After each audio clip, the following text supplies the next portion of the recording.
Welcome प्यारे बच्चों, एडुला point channel पर आपका स्वागत है। तो स्टार्ट करते हैं worksheet number 54, science class 10th English medium. नया टॉपिक है बेटा, नया चैप्टर स्टार्ट हो रहा है एक तरह से, reflection of light and spherical mirrors. जो बाकी वर्कशीट जो अब तक हो चुकी हैं आप लोग हमारे चैनल पर साइंस की क्लास 10th की प्लेलिस्ट में जाके देख सकते हैं। ठीक है, क्लास 10th की प्लेलिस्ट साइंस की, और हर सब्जेक्ट की आपको प्लेलिस्ट मिल जाएगी। आप लोग वहां जाके पुरानी वर्कशीट्स को देख सकते हैं, जितनी अब तक के 53 वर्कशीट्स हैं, कुछ एक स्टार्टिंग की छोड़ के। Light is a form of energy. देखिए बेटा, हम क्या पढ़ने जा रहे हैं, light, reflection of light and spherical mirror. Reflection का मतलब क्या होता है, आपने आपके कभी देखा होगा बॉल को आपने दीवार पे मारी, बाउंस बैक होके वापस आती है ना बॉल। ये दीवार है, आपने बॉल मारी तो बॉल गई यहाँ पे टकरा के वापस बॉल आती है। This is called reflection. कोई चीज किसी माध्यम से टकरा के वापस आ जाए उसे कहते हैं रिफ्लेक्शन। ठीक है, और कोई चीज टकरा के पार हो जाती है, जैसे कि लाइट टकरा के पार हो जाती है। देखिए ग्लास, जो ग्लास होता है आर पार का शीशा होता है, लाइट टकरा के पार हो जाती है ना, तो उसे रिफ्लेक्शन कहते हैं। फिलहाल हम reflection of light and spherical mirror के बारे में बात करेंगे। हमारे आपके घरों में प्लेन मिरर होते हैं, लेकिन उसके अलावा स्फेरिकल मतलब कि जो स्फीयर टाइप की जो शेप का एक पार्ट होगा, इस तरह के मिरर भी होते हैं। ठीक है, तो इनके बारे में हम लोग बात करेंगे। Light is a form of energy. Light भी एक तरह की एनर्जी है। लाइट एनर्जी तो है, एनर्जी का एक टाइप है। तो प्रॉपर्टी ऑफ लाइट क्या है, पहली बात तो देखिए, लाइट को किसी मीडियम की जरूरत नहीं है ट्रेवल करने के लिए। मीडियम मतलब कि सहारा, किसी सहारे की जरूरत नहीं है। जैसे साउंड को जरूरत है मीडियम की, ठीक है, साउंड को मीडियम की जरूरत है, बट लाइट को मीडियम की जरूरत नहीं है। दूसरी बात, स्ट्रेट लाइन में ट्रेवल करती है लाइट, और इसके अलावा जो स्पीड ऑफ लाइट है वो वैक्यूम में सबसे तेज होती है, मैक्सिमम होती है 3 × 10⁸ मीटर पर सेकंड। मैक्सिमम वैक्यूम क्या होता है, वैक्यूम मतलब देखिए, अब मैं खाली जगह, यानी जैसे मान लीजिए रास्ता, ट्रैक, रोड पे कोई गाड़ी नहीं चल रही, तो आपकी गाड़ी बहुत तेजी से चलेगी ना। यानी अगर आपका ट्रैफिक जाम नहीं है, रोड पे ट्रैफिक ही नहीं है, कोई गाड़ी नहीं है, तो बहुत स्पीड से गाड़ी निकाल के जा सकते हैं। ठीक वैसे ही अगर एयर में पार्टिकल नहीं है, यानी बिल्कुल खाली है, अंतरिक्ष जैसे स्पेस बोलेंगे, स्पेस में कुछ नहीं है, कोई एयर नहीं है, तो वहां पर लाइट की स्पीड बहुत मैक्सिमम सबसे ज्यादा होती है। वैक्यूम मतलब कोई एयर पार्टिकल कुछ नहीं है, कोई गैस नहीं है, यानी टकराने का कोई वो ही नहीं है, रुकने की जरूरत नहीं है। तो सबसे तेज स्पीड कहाँ होती है लाइट की, वैक्यूम में। वैक्यूम मीन्स कि आप स्पेस में चले जाइए, तो वो वैक्यूम जगह है, यानी बिल्कुल खाली है, जहां पे कोई एयर पार्टिकल या कुछ भी ऐसा नहीं है। तो प्रॉपर्टीज ऑफ लाइट समझ में आ गया। इसको किसी मीडियम की जरूरत नहीं है, किसी सहारे की जरूरत नहीं है, और इसकी स्पीड मैक्सिमम है वैक्यूम में। ठीक है, वैक्यूम में मैक्सिमम क्यों है, वही क्योंकि स्पीड को रोकने वाला कोई बैरियर नहीं है, तो इसलिए मैक्सिमम है स्पीड। रिफ्लेक्शन ऑफ लाइट, अभी हमने आपको बताया कि बाउंस बैक ऑफ लाइट, अगर वो किसी पॉलिश सरफेस से, जैसे मिरर है, मिरर के पॉलिश सरफेस से टकराती है लाइट, ये आई टकराई और ये बाउंस बैक हो गई। ठीक है, बाउंस बैक यानी वापस आ गई। This is called reflection. बिल्कुल जस्ट एज बॉल की तरह इसका एग्जाम्पल हो गया, है ना, बिल्कुल जस्ट लाइक बॉल। बॉल को आपने दीवार पे मारा, वापस आई, दिस इज कॉल्ड रिफ्लेक्शन। तो लाइट का भी सेम ऐसे ही होगा। अब आते हैं नेक्स्ट टॉपिक है स्फेरिकल मिरर। स्फेरिकल मिरर बेटा दो तरह के होते हैं, कॉनकेव। देखिए ये कॉनकेव मतलब कि इस तरह से गड्ढा टाइप का है, आप अपना हाथ हथेली देखिए, हथेली को मोड़ के वो गड्ढा टाइप का है ना, दिस इज कॉल्ड कॉनकेव। तो ये रिफ्लेक्टिंग सरफेस है।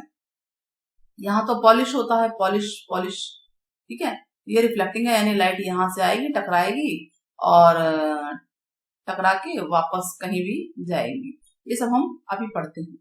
फिलहाल तो हमें पता चल गया दो तरह के मिरर होते हैं, एक कॉनकेव है और दूसरा कॉन्वेक्स है। कॉन्वेक्स मतलब अपने हाथ की हथेलियों का पिछला हिस्सा देखिए, आप उसको मोड़ दीजिए। ठीक है, तो ये रिफ्लेक्टिंग सरफेस है, यानी ये वाला सरफेस है, और यहाँ पे ये पॉलिश हिस्सा है। पॉलिश मतलब जो पीछे की तरफ पॉलिश होती है ना शीशे में, वो यहाँ से लाइट आएंगी, टकराएंगी और रिफ्लेक्ट होंगी। तो दोनों मिरर समझ में आ गए, कॉनकेव और कॉनकेव। तो कॉनकेव में हमने देखा कि गड्ढा है, अंदर की तरफ चांद की तरह शेप है, और कॉन्वेक्स में हम देख रहे हैं बल्ज है, बाहर की तरफ बल्ज है। ठीक है, कन्वर्जिंग, डाइवर्जिंग, दो वर्ड लिखा हुआ है, ध्यान देना, कन्वर्जिंग, डाइवर्जिंग। ठीक है, कन्वर्जिंग का मतलब होता है एक जगह पे आना, डाइवर्ज मतलब कई दिशाओं में जाना। चलिए, हाईली पॉलिश्ड सरफेस, जो सरफेस होता है such as mirror reflects most of the light falling on. जितना बढ़िया पॉलिश वाला सरफेस होगा वो ज्यादातर लाइट को रिफ्लेक्ट करता है मिरर की। You are already familiar with the law of reflection. Law of reflection हम लोग पढ़ चुके हैं, आप लोगों ने छोटी क्लासेस में पढ़ा होगा। चलिए उसको देख लेते हैं एक बार। देखिए ये मिरर है और ये पीछे की तरफ सरफेस है, मान के चल रहे हैं कि ये मिरर है, ठीक है। और ये हमने नॉर्मल बना दिया। नॉर्मल क्या होता है, जहां पे लाइट पड़ती है हम सिर्फ एक लाइट ले रहे हैं, लाइट की रेस तो बहुत सारी होती है, तो ये लाइट एक रे आ रही है, तो ये यहाँ इस पॉइंट पे पड़ेगी, तो इस पॉइंट पे हम 90 डिग्री की लाइन बना देंगे। This is called normal. Normal क्या मतलब क्या है, 90 डिग्री बन जाता है, परपेंडिकुलर होता है मिरर से, ठीक है, कहीं से भी देख लीजिए। तो ये जो रे आई कहीं से आ रही है, कहां से आ रही है, सन के सोर्स से आ रही है, तो इसको बोलते हैं इंसिडेंट रे, ठीक है। अब ये आएगी तो रिफ्लेक्ट होगी, यहां से टकराएगी इस पॉइंट पे, मिरर के इस पॉइंट पे टकरा के ये वापस गई, तो यानी टकराई है, टकरा के वापस गई है, तो उसको बोलेंगे रिफ्लेक्टेड। जो रे वापस जा रही है, बाउंस बैक हो रही है, उसे कहते हैं रिफ्लेक्टेड रे, ठीक है। और दिस इज कॉल्ड मिरर। छोटा छोटा लिखा इसलिए मैंने थोड़ा सा लिख दिया है। और ये नॉर्मल है। नॉर्मल हम क्यों बनाते हैं कि नॉर्मल और इसके बीच में एंगल बनेगा, तो ये कहलाएगा एंगल ऑफ इंसिडेंट, ठीक है, आई से डिनोट करते हैं। और इसी नॉर्मल से जब टकराने वाली जो लाइन है रिफ्लेक्टेड रे है, तो angle between reflected ray and normal is called angle of reflection, ठीक है। रिफ्लेक्टेड रे और नॉर्मल के बीच में जो एंगल बनेगा एंगल ऑफ रिफ्लेक्शन, ठीक है। क्लियर हो गया, आया समझ में? यस। तो हम लोग ये पढ़ चुके हैं कि एंगल ऑफ इंसिडेंट जो है एंगल ऑफ रिफ्लेक्शन के इक्वल होता है। ये लॉ ऑफ हम लोग रिफ्लेक्शन के लॉज पढ़ चुके हैं। तो पहला रूल यही है, क्या है कि angle of incident angle I angle R के इक्वल होता है। और दूसरी बात, जो एंगल इंसिडेंट रे है, नॉर्मल है, पॉइंट ऑफ इंसिडेंट और रिफ्लेक्टेड रे, ये सारे एक ही सेम प्लेन पे हैं, यानी ये नॉर्मल, पॉइंट और reflected ray same plane, plane मतलब एक ही प्लेन है, इसके अलावा कोई दूसरे प्लेन पे नहीं है। तो ये रूल्स हैं जो कि हम लोग पढ़ चुके हैं, ठीक है। लॉ ऑफ रिफ्लेक्शन है, ये दोनों छोटी क्लासेस में ये हैं। तो आज हमने इसको रिवाइज भी कर लिया। अब ये हम देखते हैं कॉनकेव और कॉन्वेक्स मिरर के बारे में बात हो रहा है, ठीक है। ये पोल है। आप देखेंगे कि ये जो हिस्सा है ये एक सर्कल का ही एक पार्ट है ना, चाहे कॉनकेव हो चाहे कॉन्वेक्स हो, दोनों ही। तो इस तरह से ये पार्ट है, सर्कल का पार्ट है, डॉटेड लाइन दिखाया गया है। दिस इज, ये प्रिंसिपल एक्सिस है, मेन लाइन है जो सेंटर से होती हुई लाइन जा रही है। सर्कल मैथमेटिकल है तो सेंटर से होती हुई जो लाइन गई वो प्रिंसिपल एक्सिस है। P फॉर पोल और C फॉर सेंटर, इसी को सेंटर ऑफ कर्वेचर बोलते हैं, कर्वेचर है इसका सेंटर है, ठीक। और ये रेडियस है, मैथ में हमने रेडियस पढ़ा है ना, तो रेडियस ऑफ कर्वेचर कहते हैं। और इनका जो हाफ है ये फोकस, फोकस पॉइंट है, और यहां से यहां तक की दूरी होगी फोकस डिस्टेंस, फोकल डिस्टेंस। तो हम ये देख रहे हैं कि बिल्कुल मिडल पॉइंट है। तो हमने क्या देखा कि जो R है, R का ये आधा है F, आधा है ना, तो R का आधा है F, यानी R तो डबल हो गया ना, डबल हो गया, 2F के बराबर हो गया। या हम ये बोल सकते हैं कि F इक्वल टू होगा R/2। दोनों चीजें आपको समझ में आ गई होंगी। C for centre of curvature, R for radius of curvature, F for focus, ये स्मॉल f फोकस डिस्टेंस है, और कैपिटल F पॉइंट है। तीन पॉइंट है C, F, P। P principal axis का पॉइंट हो, पोल, P फॉर पोल, और ये लाइन है प्रिंसिपल एक्सिस, ठीक है। हमारा मिरर का एक पॉइंट ले लिया हमने M, ठीक है। ये लाइन जो दिखा रहा है ना, इस तरह से ये पॉलिश्ड एरिया है। चलिए आगे बढ़ते हैं, रूल्स पढ़ते हैं। तो ये सब हमने यहाँ पे पढ़ लिया। देखिए प्रिंसिपल एक्सिस बता दिया मैंने, पोल बता दिया, ठीक। एपरेचर Mn मतलब वो एक्सट्रीम दो पॉइंट होंगे मिरर के, चाहे स्फेरिकल मिरर कोई सा भी हो, कॉन्वेक्स है चाहे कॉनकेव है। सेंटर ऑफ कर्वेचर हमने बता ही दिया, C फॉर सेंटर होता है, सर्कल का जो पार्ट है उसका सेंटर। रेडियस ऑफ कर्वेचर बोलते हैं, R से डिनोट करते हैं। F फॉर फोकस पॉइंट है, कन्वर्जिंग और डाइवर्जिंग दोनों में होता है ये, ठीक है। और फोकल लेंथ को स्मॉल f कहते हैं, और फोकल लेंथ जो है रेडियस के हाफ होती है, या हम बोल सकते हैं रेडियस जो है डबल होता है फोकल लेंथ का। आई थिंक आपको इतना तो समझ में ही आ गया होगा इजीली। चलिए आगे बढ़ते हैं। Rules for making rays diagram, ठीक है, या इमेज जो भी रूल्स है स्फेरिकल मिरर के, रूल्स क्या है हम वो समझते हैं। दोनों मिरर को लेते हुए चल रहे हैं। ये कौन सा मिरर है बेटा, कॉनकेव मिरर, ठीक है, और ये है कॉन्वेक्स मिरर, ठीक है। हम देखिए इस तरह से बना रखा है ना, ये पॉलिश्ड एरिया है। तो कॉनकेव मिरर में ray parallel to principal axis pass through principal axis after reflection and vice versa कह रहा है ये प्रिंसिपल एक्सिस हम जानते हैं, प्रिंसिपल एक्सिस है। इसके रे कोई लाइन अगर आ रही है, कोई भी लाइट की रे आ रही है, एक रे लिया हमने, वो टकराएगी तो क्या कह रहा है ये, प्रिंसिपल फोकस से जाएगी वापस। आप ये देखिए टकरा के फोकस जाएगी, पहला रूल। अगर कोई लाइन, कोई भी रे इसके पैरेलल है, कहीं से भी है, तो वो फोकस से जाएगी, चाहे वो यहां से क्यों ना हो, तो भी वो फोकस से जाएगी, ठीक है, फोकस से ही जाएगी। क्लियर हो रहा है? तो कोई भी रे हो, चाहे नीचे से हो, वो भी फोकस से ही जाएगी। कहने का ये मतलब है कि अगर प्रिंसिपल एक्सिस के पैरेलल कोई रे है तो वो रिफ्लेक्ट होके फोकस से होते हुए जाएगी। अब वो मिरर चाहे ये वाला हो, चाहे ये वाला हो, ठीक। तो एंड वाइस वर्सा उल्टा भी हो सकता है। उल्टा ये है कि अब ये देखिए कॉन्वेक्स मिरर है, कॉन्वेक्स मिरर में इधर की तरफ फोकस होता है, उल्टी साइड में, क्योंकि सर्कल जो है इस तरफ बनता है, इसमें बनता है ना उल्टा, तो फोकस भी यहाँ होगा, सेंटर ऑफ कर्वेचर इधर होगा, सी फॉर सेंटर ऑफ कर्वेचर, ये फोकस है। और कोई रे पैरेलल है अगर प्रिंसिपल एक्सिस के, प्रिंसिपल एक्सिस कौन सा है बेटा, ये वाला है, ठीक है, ये है प्रिंसिपल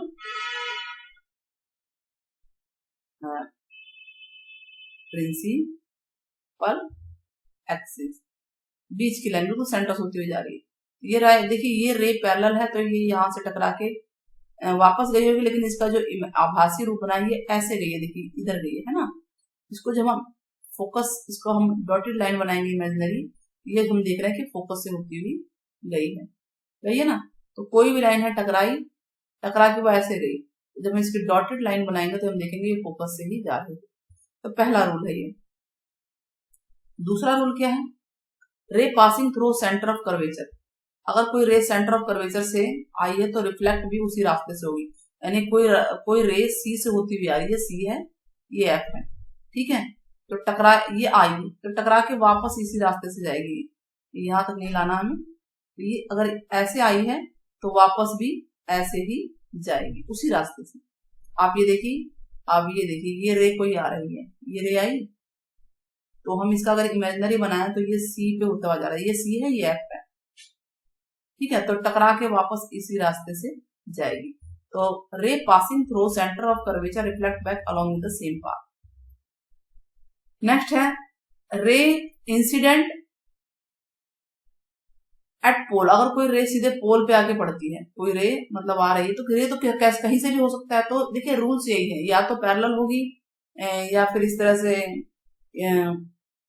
सेंटर से जा रही है, या फिर पोल से जा रही है। ये दो तीन हमने रूल पढ़ लिए ना। तो पोल से जाएगी तो जो एंगल बनाएगी उसी एंगल से निकल जाती है रे भी, ठीक है। तो angle of incident angle of reflection के इक्वल होता है अगर वो पोल से जा रही है तो, कोई सा भी मिरर हो। तो इस तरह से हमने रूल्स पढ़ लिए हैं। 25 को ध्यान से करना, पहली क्लास है ये। इस टॉपिक पे पहला वीडियो, पहली क्लास, पहली वर्कशीट है इस टॉपिक पे। चलिए क्वेश्चन देखते हैं। Right the rules of image through spherical mirror and draw रे डायग्राम। तो स्फेरिकल मिरर के रूल्स हैं, तो रूल्स बेटा ये सारे हैं ना, तो यही आएगा। क्वेश्चन नंबर 1 जो है आपका यही है। ये आपको डायग्राम बनाने 1 2 3 और आप उसको आराम से कर सकते हैं, ठीक है। तो ये डायग्राम आपको बनाने हैं, आप लोग बना लीजिएगा। Question number 2, draw concave mirror और मार्क करना है pole, focus, centre of curvature. Concave mirror बना लीजिए। कॉनकेव मिरर कहाँ है, कॉनकेव मिरर बोला है ना, कॉनकेव मिरर ये है हमारा। क्वेश्चन नंबर 2, तो क्या बनाना है, पोल बना लिया, सेंटर ऑफ कर्वेचर, ये रहा फोकस। हमने ये तीनों बातें बता दी, ठीक है, pole, focus, centre of curvature. तो सी का मतलब क्या होता है बेटा, सी का मतलब होता है centre of curvature, P for pole, F for focus. तो ये क्वेश्चन नंबर 2 का डायग्राम है, सिर्फ इतना। कॉनकेव बोला, कॉन्वेक्स बोलता तो ये होता, ठीक। और सुंदर सा बनाना, और बढ़िया बनाना, तो यहां से देख सकते हैं, या तो आप उसे बना लीजिए या इसको बना लीजिए, ये भी कॉनकेव मिरर में काम आ सकता है बड़े आराम से। क्वेश्चन नंबर 2 आप इसको भी लिख सकते हैं और करके, मतलब वो डायग्राम बनाइए चाहिए बनाइए, एक ही बात है। बस ये सर्कल पूरा मत करना है, आपको सेंटर बताना है, फोकस बताना है। ये रहा पोल, ठीक है। प्रिंसिपल एक्सिस भी एक्स्ट्रा बता सकते हैं, ये भी एक्स्ट्रा बता सकते हैं, ये भी एक्स्ट्रा बता सकते हैं, एमएन भी बता सकते हैं, एपरेचर। इस तरह से आपकी वर्कशीट पूरी होती है, हमारी वर्कशीट पूरी होती है। तो ये बताइएगा आप लोग कमेंट में कि सी का मतलब क्या है, सी किसे कहते हैं, सी क्या है। आपके कमेंट का इंतजार रहेगा। और अगर वीडियो पसंद आए तो चैनल को सब्सक्राइब करना ना भूलें, साथ ही ज्यादा से ज्यादा शेयर करें।